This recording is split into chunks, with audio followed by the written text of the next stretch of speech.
again. How's it going? I'm doing okay. A little bit of a frustrating week once again. Weight loss was totally acceptable by my standards, that's for sure. Problem is I'm still losing a lot of lean body mass. And, you know, like over the last 2 weeks I have lost 2.5 pounds, but almost a full pound of that is lean body mass. And, you know, so I'm not doing as well as I was hoped, and I'm definitely not doing as good as I was before I was doing all this annoying strict carb counting and strict carb limits and you know, denying myself foods that I like pizza and fish and chips and that sort of thing. And so it's just not worth it. I'm putting all this effort into it and I'm not getting, you know, I'm getting rewarded with lean body mass. I can even visibly see it in the mirror. I look a little flabbier and I don't like it. So, you know, 3 weeks isn't long enough to call anything really a failure, but I'm edging closer to calling this a failure. At the very least, I'm going to be tweaking it up a bit. And I had a bit of a eureka moment as far as, you know, what the problem might be. So before, you know, Before I was doing like carb counting, but I was only doing it on the days when I had to.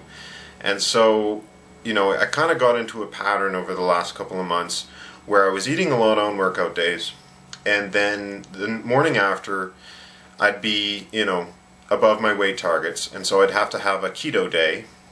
A keto day being a day where I had to take in less than 100 grams of carbs a day. And you know, then the next morning after that, I would be below my weight targets, and so I'd be able to eat a lot, and that would be a workout day, because I work out 3 days a week, which is, you know, almost every other day. So, I mean, that was how the pattern kind of held there for a few months, and, you know, I lost weight pretty consistently, and I lost fat to lean in a 4-to-1 ratio, which I thought I might be able to improve on, but you know, maybe that's an excellent ratio. I don't know. Maybe that's awesome.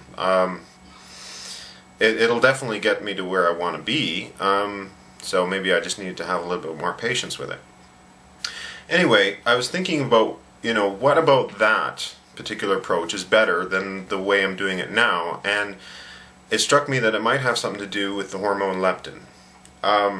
And many of you might not be familiar with leptin, so I'll sort of get into it briefly here.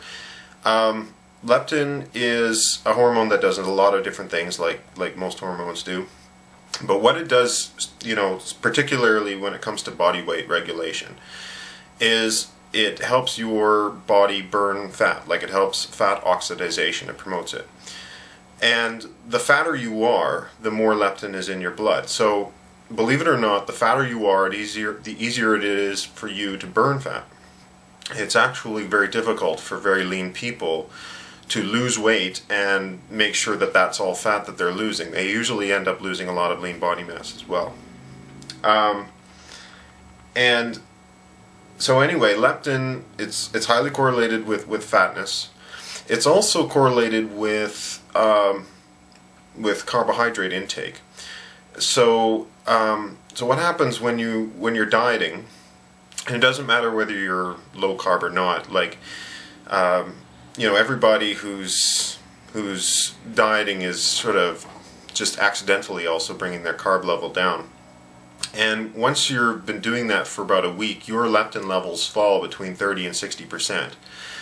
And so, I mean, the whole reason why you might want to reduce your carbs is because you want to reduce the amount of insulin in your blood, because carbs induce an insulin response, and insulin causes you to store fat.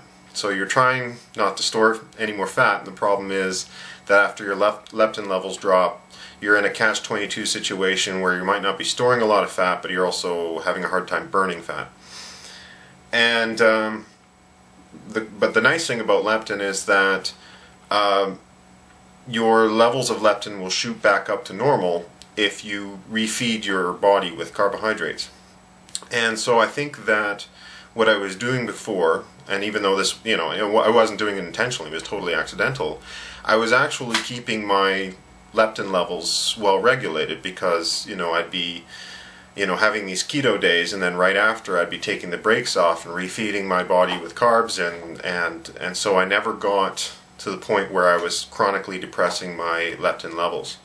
This is also, by the way, a good reason why, or this is a reason why it's good to have cheat days, because it's not just for the psychological aspects of, you know, being able to